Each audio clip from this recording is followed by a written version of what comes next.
4,000km를 달리는 사이클 경기가 있습니다. 프랑스의 투르드 프랑스라고 하는 경주가 있는데 이 경주에서 7번 우승한 선수가 있습니다. 랜스 암스트롱이라고 하는 사람인데 이 사람은 고환암을 앓고 있었는데도 그걸 극복하고 7번 우승을 한 대단한 선수죠. 그런데 이 사람의 기량은 못 미치지만 꽤 기량이 좋은 계속 2등만 하는 독일의 얀 울리히라고 하는 선수가 있습니다. 2003년도에 5번째 낸스 암스트롱과 얀 울리히라고 하는 사람이 이제 결승전에 부딪히게 됐습니다. 앞에 물론 이제 낸스 암스트롱이 달려가고 있어요. 한참 달려가고 있는데 어처구니 없이 그 구경꾼의 가방에 사이클이 걸려가지고 사이클이 넘어졌습니다. 여러분 아시다시피 마라톤이라든지 사이클 장거리 경주에 페이스를 잃어버리면 다시 일어나 가도 이게 잘 할 수가 없습니다. 넘어져서 아수라장 된 거예요. 그래서 막 수습하고 있는데 바로 뒤에서 따라오던 울리 선수가 이제 지나쳐서 드디어 이제 1등을 차지할 수 있는 순간입니다. 조금만 더 가면 이제 결승전이거든요. 근데 울리 선수가 가지를 않고 그 암스트롱 선수가 넘어져 있는 곳에서 자전거를 세워놓고 그 암스트롱 선수를 세워주고 자전거를 다시 세워주고 암스트롱이 타고 달리고 난 다음에 그 뒤에 달렸습니다. 그래서 결국 어떻게 됐는가 하면 암스트롱이 또 1등을 하고 울리가 또 2등을 했습니다. 사람들이 얘기하죠. 왜 바보 같은 그런 짓을 했냐라고 하는 사람들이 있는가 하면 많은 언론들이 얘기하기를 극찬합니다. 울리가 비록 2등은 했지만 그 멈춤은 위대한 멈춤이었다. 위대한 멈춤. 그래서 울리가 참 대단한 칭찬을 받았습니다. 2등이었지만 암스트롱은 7번 우승을 한 그런 사람이지만 울리는 계속 2등을 했지만 그 위대한 멈춤 때문에 참 훌륭한 사람이다 라고 하는 것이 알려지게 됐습니다. 우리가 이런 말 있잖아요. 2등은 기억되지 않는다. 그러죠? 그런데 그 2등은 1등보다도 더 기억이 됩니다. 자, 그렇다면 그렇게 그냥 끝났을까요? 2012년에 7번 우승했던 낸스 암스트롱이 약물 검사에 걸렸어요. 그 금지된 약물, 여러분 운동선수들이 먹으면 맞으면 안 되는 그런 약물들이잖아요. 그 약물을 지속적으로 복용했다는 게 밝혀졌습니다. 그래가지고 2012년에 그게 밝혀져가 조사해 보니까 2003년에도 역시 그 금지된 약물을 먹고 자전거를 탄 거예요. 그래서 훨씬 좋은 성적을 낸 거예요. 그래서 박탈이 됐습니다. 암스트롱의 모든 성적들이 다 박탈이 됐어요. 그럼 자연스럽게 2등이 1등 되는 겁니다. 진짜 1등은 울리히였다. 그렇게 알려졌어요. 자, 우리가 바른 길을 간다는 거 참 중요하죠. 바른 길. 성경은 말씀하시기를 바른 길로 행하는 자는 걸음이 평안하려니와 굽은 길로 행하는 자는 드러나리라. 잠언 10장 9절에 말씀하고 있습니다. 오늘 이 밤에 여러분들은 빠른 다름질하며 가고 있나요? 아니면 조금 늦다 할지라도 바른 길 가고 있나요? 바른 길 간다는 게 참 중요하죠. 이상한 나라의 앨리스라고 하는 동화가 있죠. 거기에 채셔 캣이라고 하는 아주 영리한 고양이가 나와요. 한 번은 이상한 나라 앨리스가 이상한 나라에 가서 길을 헤맸습니다. 가다가 갈림길이 나왔는데 어디로 가야 될지 몰라요. 오른쪽 가야 될지 왼쪽 가야 될지를 모르고 있는 겁니다. 그래서 어떻게 할까 고민하다가 나무 위를 봤더니 채셔 캣이라고 하는 고양이가 있습니다. 그래서 그 고양이에게 물었다 그러죠. 어느 쪽 길을 갈까? 그렇게 물어봤더니 고양이가 묻습니다. 어디로 가는데? 자, 어느 쪽 길로 갈까 그랬더니 당연한 거 아니에요. 어디로 가려고 그러는데 뭐 어디로 가는지를 알려줘야 알아야 알려줄 거 아니에요. 그랬더니 앨리스가 말하기를 몰라 나도 잘 모르겠는데 채셔 캣이 아주 중요한 말을 하죠. 네가 어디로 가는지를 모른다면 내가 알려줄 수 없어. 네가 어디로 가는지를 알아야지. 여러분 배를 타고 가잖아요. 배는 바다 위를 갑니다. 그러면 어떻게 갈까? 옛날에는 별을 보고 갔죠. 또 그 다음에 나침반 그걸 보고 갑니다. 그래서 목표를 다다를 수가 있어요. 또 때로는 등대를 보죠. 그래서 옛날에 눈물은 외짠가라는 한민복이라고 하는 분이 쓴 책을 보니까 시집이에요. 눈물은 외짠가. 눈물이 외짠가 하면 눈물이 어머니의 사랑처럼 진해서 눈물이 짜다는 거예요. 근데 그 한민복이란 시인이 옛날에 이 군산 쪽에서 일을 했던 모양이에요. 그 시집을 보면 장항에 그 큰 기둥이 있잖아요. 그 기둥이 무슨 기둥이죠? 재련소. 그렇죠? 그게 아마 일제시대 때도 있었던 것 같아요. 아주 우리 군산에 들어오는, 앞바다 들어오는 상징이었던 것 같아요. 전 잘 모르는데 그 한민복의 시집에 나와 있어요. 그걸 보면서 아유, 고향이 왔다. 배 타고 들어올 때 그런 얘기를 했대요. 그러니까 등대를 보거나 아니면 나침반을 보거나 더 옛날에는 별을 보고 목표 지점에 다다르게 되죠. 인생이라는 것도 마찬가지입니다. 우리 인생길 항해할 때 어떤 길을 가는가 참 중요해요. 빨리 가는 것도 중요하지만 아무리 빨리 가도 목표를 벗어나게 되면 잘못 가는 거죠. 그 올바른 길 가는 거, 바른 길 가는 게 중요한데 바른 길은 오직 내가 곧 길이요 진리요 생명이니 나로 말미암지 않은 거는 아버지께로 올 자가 없다 라고 요한복음 14장에 말씀하신 대로 길과 진리와 생명 되시는 주님을 따르지 않고는 바른 길 갈 수가 없어요. 오늘도 이 밤에 바른 지식을 가지고 바른 진리의 길을 따를 수 있는 여러분들이 되시기를 주님의 이름으로 축복합니다.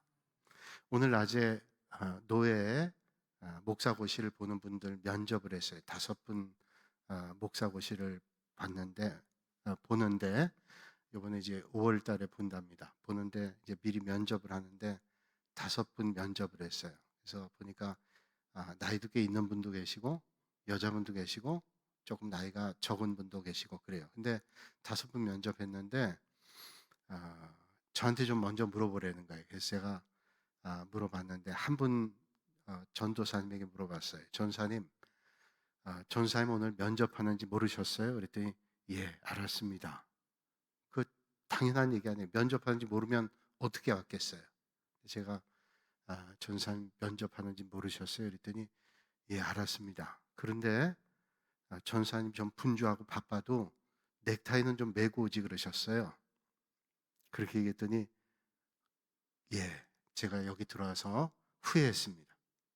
왜냐하면 다 넥타이 메고 왔는데 본인 안 메고 왔어요. 그래서 글쎄 내가 옛날 사람이라 그런지 나는 이런 데 오면은 그냥 넥타이는 당연히 메고 온다고 생각했는데 요즘은 안 그런가 보죠. 그랬더니 아유 제가 사회복지를 하는데 일하다가 와서 그렇게 됐대요. 아니 지금 뭐 다 옷도 갖춰 입었는데 넥타이만 매면 되는데 그랬더니 아유 죄송하다. 내가 뭐라고 힐난하려고 하는 게 아니라 또 우리가 면접하는 데는 적어도 예의를 갖춰 입고 오는 게 맞지 않냐고 그렇대요. 오늘 헌신 예배 때 이렇게 곱고 예쁜 옷을 입고 오신 이 여전대 그 자세만도 하나님께서 기뻐하실 거예요. 저 되게 번거롭거든요. 일하다가는 그냥 못 옵니다. 넥타이 하나 매는 정도가 아니라 옷 다 갈아입고 아마 저분들이 식사도 못 하셨을지 모르겠어요. 그럼 뭐 번거로운데 그렇게 입게 해요. 저도 송구영신 예배 때 한복 입으면요. 1년에 한 번 딱 입거든요. 그 한복 입는데 아유 힘들어요. 옷걸음 풀어질까봐 집에서 나올 때부터 들어갈 때까지 얼마나 조심하는지 몰라요. 그래서 얼마나 힘든지 뭐 저기 하신 분들 힘들겠지. 그러나 오늘 헌신 예배 드리니까 우리가 사람에게 보이는 것보다도 하나님 앞에 정성껏 귀한 거죠.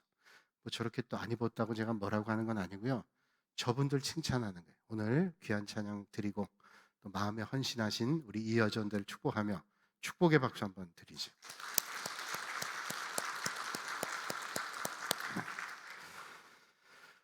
힘든 일이죠. 그래서 이제 그 전사님한테 제가 그렇게 얘기하고는 좀 미안했어요. 아유 그렇게 바빠서 그럴 수도 있는데 근데 제가 얘기 안 하면 그만이지만 이제 목사고시 진짜 보러 갈 때 면접도 다 하는데 그땐 꼭 메고 가세요. 왜냐하면 그렇지 않으면 성의가 없어 보여요. 우리가 예배 드릴 때도 기도하는 분들이 티셔츠만 입고 와서 기도한다 그러면 준비가 안 된 거잖아요. 뭐 티셔츠 입은 기도는 안 받으시고 양복 입은 기도만 하나는 받으신다.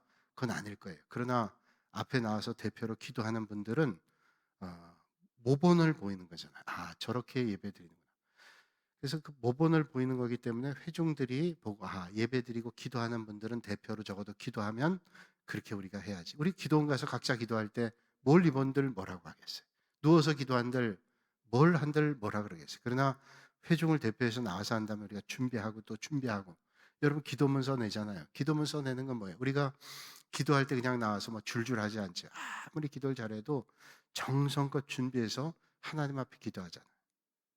요번에 정장복 목사님 장례식 때 예배를 여러 번 드렸습니다. 장례식 전에도 갔는데 이제 제자 가운데 소망교회 김경진 목사님, 주승중 목사님 다 제자예요. 그래서 이제 거의 뭐 4일 동안 계속 그 영안실에 있었는데 설교할 때도 다 원고 들고 하시고 기도할 때도 여러분 그분들이 뭐 그냥 기도 못 하겠어요. 그러나 기도문을 다 써가지고 오셔서 소망교회 목사님이에요.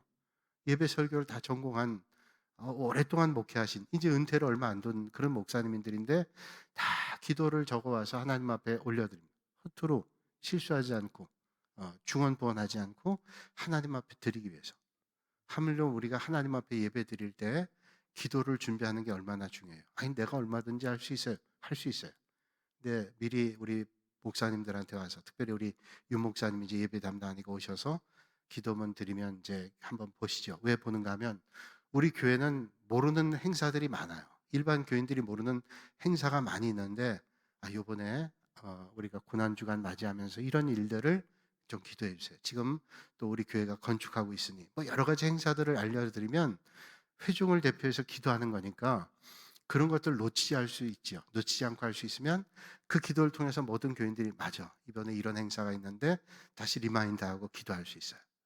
근데 이상하게 언제부턴가 조금 삐딱한 마음을 가지고 있는 사람도 있는 것 같아요. 왜 기도를 검열해요? 절대로 그렇지 않아요. 여러분, 어디에서 정말로 드리는 기도나 예배도 정성껏 하려면 준비해야 돼요.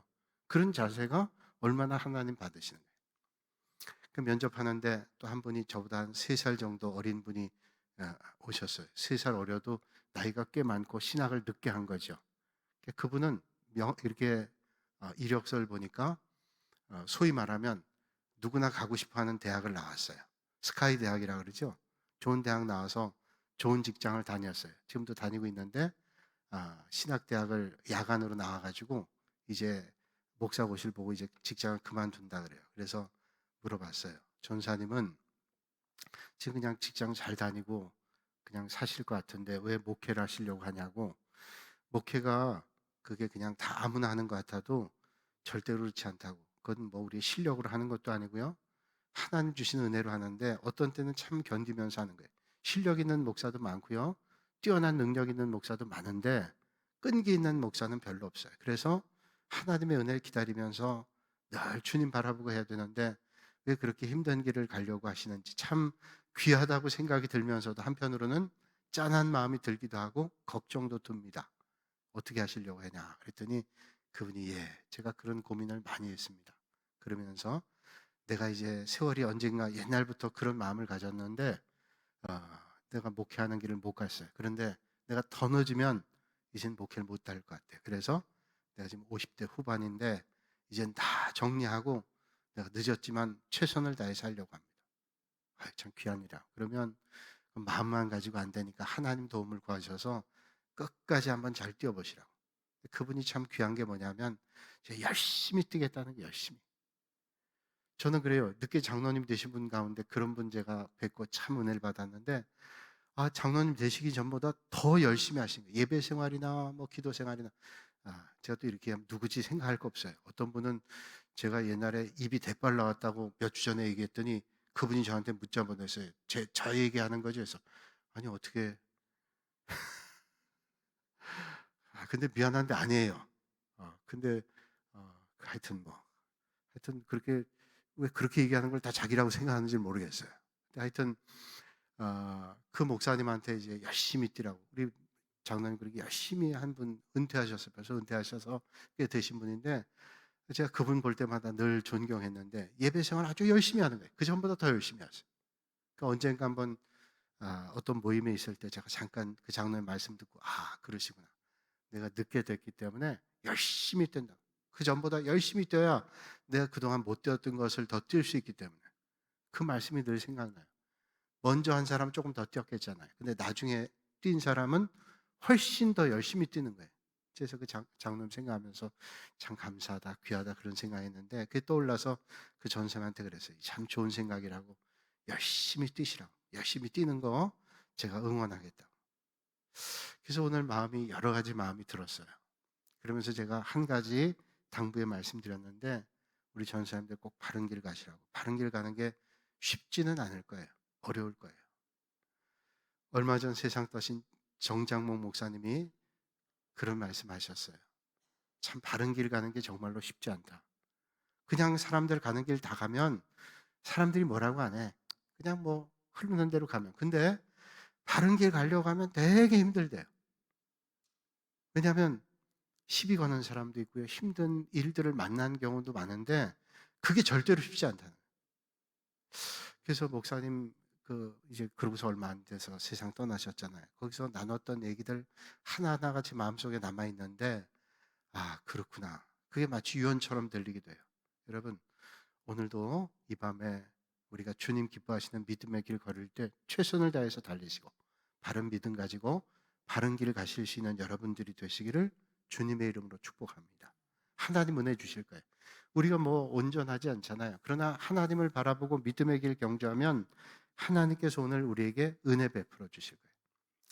오늘 바른 지식에 대해서 말씀하는데 어떤 게 바른 지식일까요? 바른 지식은 올바른 믿음에 근거한 지식을 여기에서 말씀해요. 지난 시간에 바른 지식은 덕을 세워요. 바른 지식은 내가 이렇게 많이 알아. 이걸 드러내는 게 아니라 바른 지식을 가지고 있으면 교회 공동체라든지 어떤 공동체도 덕을 세웁니다. 바른 지식은. 오늘 우리가 말씀 나눌 것은 오늘 우리가 정말로 우상의 시대에 고린도 교회가 있었던 때 그 고린도에는 12개 큰 우상의 신전이 있는데 그 우상의 신전에 제사 드리고 예물 드리는 우상의 제물들이 얼마나 많았는지 몰라요. 그 우상의 제물들 먹는 문제를 배경으로 이 말씀을 주고 있는 거예요. 자, 우상의 제물을 우상들에게 바친 제물이 있으면 거기에 우상의 신전의 제사장들이 있잖아요. 그 제사장들이 그 음식을 다 처리해야 되는데 다 먹을 수가 없어요. 고린도라고 하는 도시가 통상 한 60만이에요. 그 옛날에 세계 인구가 그렇게 많지 않을 때 60만이 거기 살았다면 엄청나게 큰 도시예요. 우리 군산이 뭐 26만 몇천이라고 그러잖아요. 많이 줄어서. 전주가 몇 만이에요? 50만 넘죠? 55만쯤 될지 모르겠어요. 그러면 전주보다 크거나 비슷한 그런 도시, 그 옛날에 엄청난 도시인데 거기 12개 우상의 신전이 있었는데 거기에 재물을 갖다 바친 사람들이 엄청나게. 그러니까 그 제사장들이나 그 제단에서 그걸 다 소모할 수 없기 때문에 어떻게 했냐면 밖으로 유통을 했어요. 그래서 밖으로 유통하면 그걸 사온 사람 또 이용하고. 그러니까 거의 대다수의 그 고린도에 있었던 시민들은 어떤 걸 먹었냐면 우상의 신전에서 나온 재물을 먹었단 말이에요. 그런데 여러분, 제살 드린 음식이든 어떻든 우리가 바른 믿음에 대한 지식이 있으면 걱정이 없잖아. 뭐 우상이 아무것도 아닌데 뭐 그게 진짜 신도 아니고 능력 있는 것도 아닌데 우상의 재물 갖다 바치는 그게 무슨 소용이 있어? 아무 상관이 없어요. 그냥 난 괜찮아 라고 하는 거예요. 그렇죠. 그게 지식이죠. 맞는 거예요. 그런데 여기선 단순하게 그것만 얘기하는 게 아니라 조금 뒤에 얘기하겠지만 이것 때문에 파생된 문제가 있어요. 막 우상의 영향을 받던 사람들이 나왔는데 그걸 먹는 걸 보면서 마음에 갈등과 고민하는 사람도 있다. 그 사람에 대해서 생각해 봐야 된다는 거예요.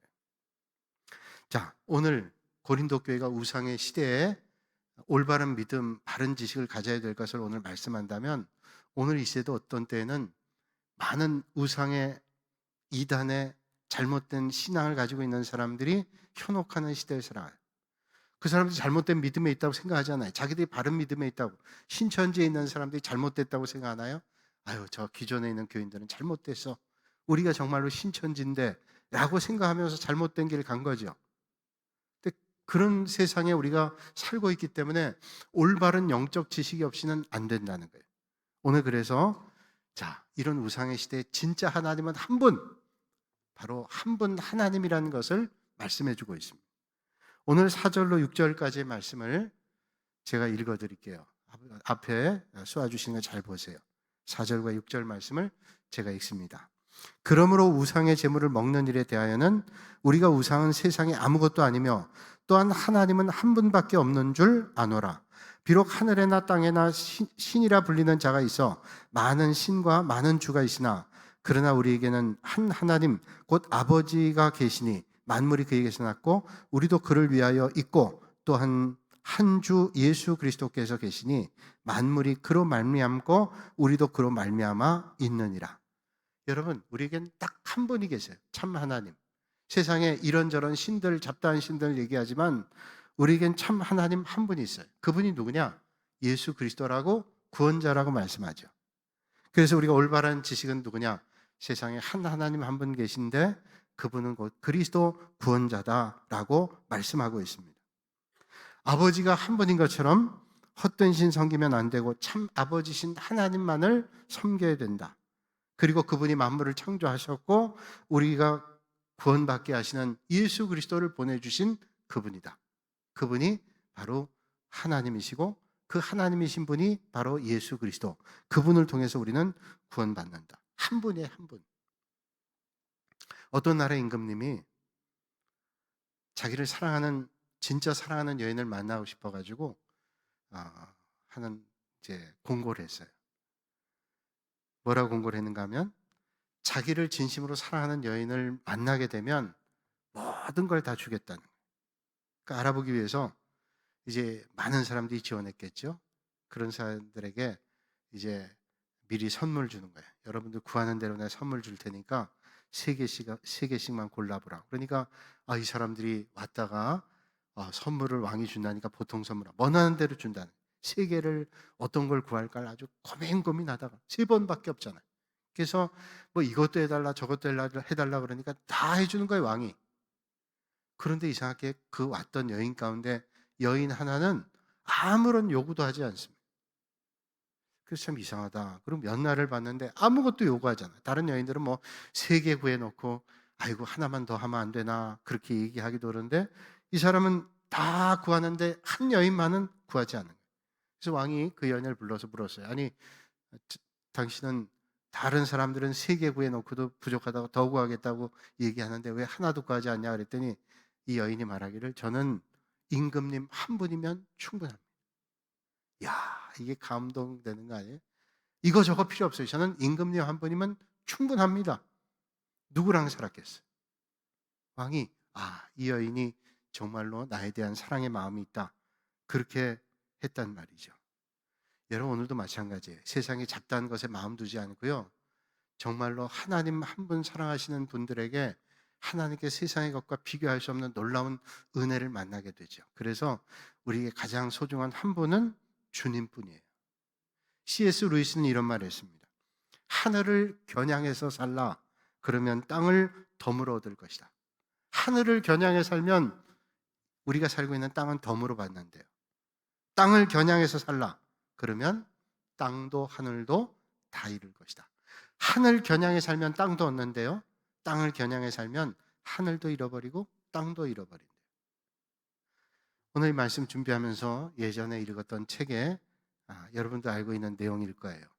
미국의 대통령과 그 옛날에 남미에 있는 아르헨티나 대통령하고 한번 대담을 한 적이 있어요. 만난 적이 있는데 미국의 대통령에게 아르헨티나 대통령이 얘기한 거예요. 당신들의 조상들은 미국의 원래 조상들은 이민 온 사람들 아니에요. 당신의 조상들은 종교의 자유를 얻기 위해서 믿음을 위해서 미국에 왔어요. 메이플라워를 타고 청교도가 왔잖아요. 당신들의 조상은 믿음을 위해서 이 땅에 왔는데 당신들의 조상은 믿음도 얻고 금도 얻었습니다. 그렇잖아요. 미국에 온 사람들이 믿음을 위해서 왔는데 하나님께서 복을 주셔서 믿음만 얻은 게 아니라 많은 복을 얻었어요. 세계 최강의 부자 미국이죠. 세계 최고의 군사력 가지고 미국이에요. 뭐 이런저런 얘기를 해도 미국이에요. 복음의 강국 미국이에요. 하나님이 은혜를 많이 주셨어요. 근데 아르헨티나 대통령이 우리 아르헨티나 조상들, 남미의 조상들은 뭘 찾아왔는가 하면 남미에 간 사람들은 옛날에 금을 찾아왔어요. 금광. 금을 찾아왔는데 얼마나 남미의 나라들이 인플레이션이 심해요. 우리는 금도 찾지 못하고 믿음도 얻지 못했어요. 우리는 금 찾으러 왔는데 정작 금도 얻지 못하고요. 하나님을 찾아야 되는데 하나님도 찾지 못했어요. 여러분, 하늘을 겨냥해 살면 땅을 얻게 된다. 루이스의 말이 맞죠? 그건 루이스의 말이 아니라 다시 생각해보면 너희는 먼저 하나님의 나라와 하나님의 의를 구하라. 그러면 뭐예요? 모든 것을 더하시는 하나님의 은혜를 만나게 된다는 거예요. 오늘 말씀의 핵심 뭐예요? 우상의 시대, 여기에 저기에 참 하나님이 있다고 하는 시대, 정말로 참 하나님은 누구냐? 여호와 하나님 한 분이에요. 그분이 우리의 구원자고 만물을 창조하신 분이고 우리를 영원한 생명으로 인도하실 분이다 라고 얘기하는 거예요. 나폴레옹 장군을 존경하고 따르던 병사 하나가 있었다 그러죠. 전쟁터에 나갔다가 총에 맞아서 아주 위중한 상황이 됐어요. 너무 나폴레옹 존경하고 따르던 병사라는 소문 났기 때문에 나폴레옹 장군이 그 병사를 찾아갔어요. 이 병사는 자기가 지금 죽어가지만 나폴레옹을 만나면 살 수 있다고 생각했어요.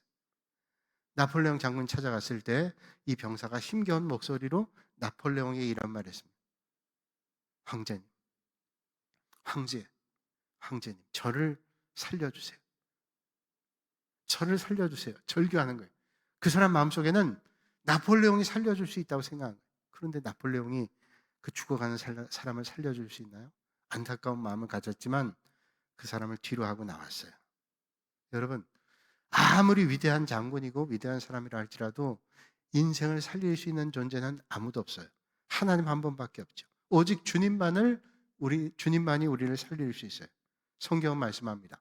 다른 이로는 구원 얻을 수가 없나니 천하 인간에게 구원 얻을 만한 다른 이름을 우리에게 주신 일이 없다. 그래서 다른 이름이 없어요. 오직 예수 그리스도밖에는 없어요. 며칠 전에 언젠가 한 보름 됐는지 모르겠어요. 우연히 텔레비전에서 영화를 봤는데요. 제목도 모르겠어요. 그냥 잠깐 앉았다 봤는데 전쟁 영화예요. 전쟁 영화인데 병사들이 전투를 하다가 옆에 있던 병사가 총에 맞았어요. 총에 맞아서 이제는 도저히 가망이 없어요. 총 맞은 게 너무 심각해가지고 그래서 몰핀 주사 놔줬어요. 고통이라도 잊으라고. 그러면서 옆에 있던 병사가 총 맞은 병사에게 말하는데 제 마음에 다 와닿더라고요. 그 죽어가는 병사가 얼마나 두려웠겠어요. 하면서 내가 죽지만 우리 어머니에게 마지막 날 봤다 그러면서 얘기를 꼭 전해달라고 그랬더니 총 맞지 않은 옆에 있던 병사가 뭐라고 얘기하냐면 그래 걱정하지 마. 넌 이제 하나님 앞으로 갈 거야. 넌 이제 하나님 앞으로 갈 거야. 너는 이제 눈 뜨면 하나님 앞에 설 거야. 그래도 죽어가던 병사가 그래 나는 이제 오늘 하나님 만나겠지. 그래서 눈을 감더라. 전도 영화. 전쟁 영화가 아니라 나 그걸 보고 너무 감동받아. 맞아요. 우리는 언젠가 눈 감잖아요. 그러나 하나님 앞에 우리는 서요. 그러니까 우리는 언젠가 다 갈 거예요. 쉽지 않은 죽음이 어디 있겠어요. 그러나 언젠가 눈 감을 때 우리는 눈 뜨면 하나님 앞에 선다. 왜? 오직 구원은 주님밖에 없기 때문에 우리에게 그런 말씀을 주시지요. 여러분 정리하면 헛된 세상에 우상을 섬기는 것처럼 어리석은 것이 없습니다. 여러분 많은 것들 헛된 것 쫓죠. 여러분 고린도에 있는 많은 우상들 그 우상이지만 오늘 이 땅의 우상은 뭘까요? 하나님 아닌 것을 우리가 더 존귀하게 여기고 하나님 아닌 것을 더 소중하게 여기다가 참 하나님을 놓친다면 우린 또 헛된 우상을 쫓다가 세월 보내는 거예요. 아까 지원했던 늦게 했던 전도사님이 한 얘기. 그동안 제가 이거저거 다 하느라고 못했어요. 근데 이제 마지막 열심히 뛸 겁니다. 그래요. 늦었다고 생각할 때 가장 빠를 수 있죠. 열심히 뛰면 먼저 뛴 사람보다 더 잘 뛸 수 있어요. 그래서 여러분 오늘 우리는 그 참 하나님을 믿는 게 온전한 믿음이고 그거 이상의 올바른 지식이 없다는 거예요. 자, 그래서 우리가 올바른 지식은 뭐냐? 바른 지식은 먼저 덕을 세운다고 지난 시간 말씀드렸고 오늘 또 하나는 진짜 바른 지식은 참 하나님 정말로 바른 길 되시는 참 하나님을 믿는 것 그분 외에는 구원이 없다를 믿는 게 바른 지식. 그리고 이제 마지막 또 말씀드린 것은 바른 지식은 믿음이 약한 사람을 도와줘요. 이게 우상의 제물의 음식과 연관되네. 여러분, 바른 지식이 있다면요, 바른 영성이 있다면 믿음이 연약한 사람을 도와줘요. 내가 바른 믿음이 있다 그러고 내가 믿음 많다 그러면서 실족하게 하는 경우가 있어요. 믿음 있다 그러면서 얼마나 사람들을 실족하게 하는 사람들이 있는지를 몰라요. 바른 지식은 잘못된 지식과 달리 교만하지 않아요. 여러분, 올바른 믿음의 지식은 뭐예요? 겸손해요. 그리고 올바른 믿음 가운데 있게 할 뿐 아니라 믿음의 열매로 사랑을 드러내게 되는데, 믿음이 연약한 형제들을 바른 지식의 믿음을 가지고 있는 사람들은 도와줘요. 그러니까 믿음이 연약한 사람들을 일으켜주고 세워주는 거예요. 믿음 연약한 사람들을 엎어지게 하는 게 아니에요. 오늘 7절 말씀을 보세요. 7절 말씀을 보세요. 그러나 이 지식은 모든 사람에게 있는 것은 아니므로 어떤 이들은 지금까지 우상에 대한 습관이 있어 우상의 제물로 알고 먹는 거로 그들이 양심이 약하여지고 더러워지느니라. 자, 우상에 대한 습관이 있어가지고요, 우상의 제물을 먹어요. 그래서 양심이 약해지고 더러워진대요. 바른 지식을 가지지 못해가지고 믿음이 참 흔들리는 사람들이 있다는 거예요. 여러분, 우상의 제물 아무것도 아니잖아요. 그렇죠? 우상의 제물이 뭐 힘 있나요? 우상이 아무것도 아닌데 우상에게 바친 제물이 무슨 힘이 있어요? 근데 우상에 영향받던 사람은 그것 때문에 조금 흔들릴 수 있다는 거예요. 제가 이번에 이사간 집에 이사갈 때 언젠가도 새벽 때 말씀드린 것 같은데, 방마다 부적을 붙여놨어요. 그래서 이렇게 그 집에 이사 간다 보니까 부적을 붙여놨더라고요. 그래서 제가 부적을 이렇게 하니까 제가 키가 크니까 그때 떼지, 안 그랬으면 못 될 뻔했어요. 높이 있어가지고 사실 제가 몇 번 뛰어가지고 도움답게 해서 억지로 뛰었는데, 이중수 장로님 갔으면 턱 텄을지 모르겠어요. 근데 저는 그냥 점프를 해가지고 탁 몇 개를 뛰었는데, 이거 얼마나 그냥 높이 붙여놨는지, 그걸 뛰었어요. 뛰어가지고 제가 가만 봤더니 뻘건 걸로 했는데 손에 뭐가 다 묻더라고요. 제가 짝짝 찢어가지고 버렸는데, 아마 먼저 있던 사람이 아주 그걸 좋아했던 것 같아요. 그 아무것도 안 해. 근데 혹시 그걸 신봉하거나 따르는 사람은 그거 되게 조심스럽게 생각하잖아요. 그거 조심. 근데 우리 예수 믿는 사람 두려울 게 없어요. 아무것도 아니에요. 우상의 제물 먹는 거, 우상이 아무것도 아닌데 아무것도 아니에요. 우상이 아무것도 아니다, 이거 바른 지식이에요. 그런데 우상이 아무것도 아니에요, 바른 지식인데 요거 주의할 점이 있어요. 우상의 제물 아무것도 아니니까 내가 우상의 제물 마음대로 먹어도 돼? 라고 얘기한다면 우상의 제물은 먹으면 안 된다. 우상에 영향받았던 사람이 이제 우상 믿지 않고 하나님 믿는 자리에 왔는데 우상의 제물은 나 가까이도 안 할 거야. 그런데 믿음에 대한 지식이 있다고 하는 사람이 야, 우상의 제물 아무것도 아니니까 마음대로 먹어도 돼. 그러면 우상의 영향에서 나왔던 사람이 괜찮은다 보다 먹으면서 이게 또 흔들릴 수가 있는 거예요. 그러니까 우리는 그거 다 먹어도 돼요. 그러나 믿음이 연약한 사람들이 만약에 그걸 보고 믿음이 흔들려서 왔다 갔다 한다면 참 그것 때문에 시험이 올 수 있는 거예요. 그래서 우리가 그걸 주의하는 거죠. 그래서 올바른 지식이 있는 사람, 믿음의 지식이 있는 사람들은 덕도 세우고 오직 하나님만이 참 하나님이다 라고 할 뿐만 아니라 믿음이 연약한 사람들을 날마다 생각하는 거예요.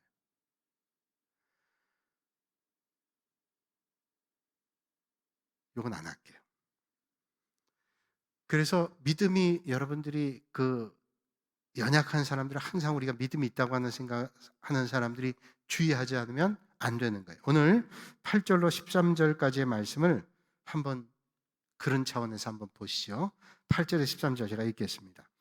음식은 우리를 하나님 앞에 내세우지 못하나니 우리가 먹지 않는다고 해서 더 못 사는 것도 아니고 먹는다고 해서 더 잘 사는 것도 아니니라. 그런즉 너희의 자유가 믿음이 약한 자들에게 걸려 넘어지게 하는 것이 되지 않도록 조심하라. 지식 있는 네가 우상의 집에 앉아 먹는 것을 누구든지 보면 믿음이 약한 자들이 양심이 담력을 얻어 우상의 제물을 먹게 되지 않겠느냐. 그러면 내 지식으로 그 믿음이 약한 자가 멸망하나니 그는 그리스도께서 위하여 죽으신 형제라. 이같이 너희 형제에게 죄를 지어 그 약한 양심을 상하게 하는 것이 곧 그리스도에게 죄를 짓는 것이니라. 그러므로 만일 음식이 내 형제를 실족하게 한다면 나는 영원히 고기를 먹지 아니하여 내 형제를 실족하지 않게 하려. 믿음 없는 연약한 사람들이 믿음 있다고 하는 사람, 야, 이거 아무것도 아니야 그러면서 하는 거에 대해서 되게 마음에 이렇게 되나? 이런 사람들이 있다면 그런 사람들을 위해서 나는 바울은 안 먹겠다고. 뭐 그거 먹는다고 안 먹는다고 뭐가 중요해. 안 먹겠다. 그것 때문에 사람들이 실족되지 않도록. 간혹 보면요. 야, 이거 아무것도 아니야. 그러고서 해요. 야, 술 이거 뭐 주님도 옛날에 포도주 드시고 그랬는데 그러고 먹는다고 생각해요. 믿음이 연약한 사람들은 저분이 중직자인데 저렇게 먹어도 되나? 그분이 내가 혼자 먹는 건 모르겠어요. 집에서 혼자 먹는 건 모르겠으나 그걸 약으로도 먹을 수도 있겠죠. 뭐 여러 가지 있겠지만 그걸 먹어도 안 먹어도 그만인데 근데 그걸 만약에 믿음이 연약한 사람들이 그걸 보고 저래도 되나? 그럼 안 되는 거죠. 그걸 생각해야 돼요. 야, 이건 괜찮아. 아무것도 아니야. 라고 얘기하는 것은 온전한 바른 지식도 올바른 믿음도 아니라는 거예요. 그래서 바울은 항상 그런 말을 하죠. 모든 것이 가능하지만 모든 것이 가한 것 아니요. 믿음이 약한 사람 생각. 모든 건 다 할 수 있지만 모든 게 다 가지 않다. 왜? 연약한 사람들을 생각해야 된다. 여러분 오늘 우리가 믿음의 길 걸으면서 우리의 행동 거지도 조심해야 돼요. 믿음이 연약한 사람들이 우리를 봐요.